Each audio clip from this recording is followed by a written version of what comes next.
अयाशी हिचकोले खाती, शहबाज स्पीड को कर्जों का सहारा, ब्रादर मुल्क सऊदी अरब से उम्मीदें लगा ली। IMF में दस्तियाब फंड्स कोटा पाकिस्तान को मिलने के इम्कानात रोशन हो गए। ज़राए वज़ारत खजाना के मुताबिक पाकिस्तान और सऊदी अरब के दरमियान मुज़ाकरात में बड़ी पेशरफ्त सामने आ गई। सऊदी अरब ने कोटा पाकिस्तान को देने पर रजामंदी जाहिर कर दी। कोटा पाकिस्तान को मिलने से फाइनेंसिंग गैप पूरा होने का इम्कान है। सऊदी अरब से मौखर अदायगियों पर तेल की इजाफी सहूलत मिलने का ख्वाब भी जल्द पूरा होगा। तेल की सहूलत 1.2 अरब डॉलर से बढ़कर 2.4 अरब डॉलर होने की उम्मीद भी जल्द पूरी होगी।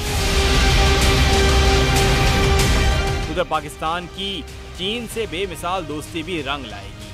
चीन ने 4.3 अरब डॉलर का कर्जा रोल ओवर कर दिया। कर्जे की रकम में 2.3 अरब डॉलर का कमर्शियल कर्जा समेत 2 अरब डॉलर के डिपॉजिट्स शामिल हैं। कोटा पाकिस्तान को मिलने से मईशत को पटरी से उतारकर इक्तदार छीनने वाली इम्पोर्टेड सरकार आस पड़ोस से भीख मांगकर जैसे तैसे हुकूमत चलाने पर मजबूर हो गई।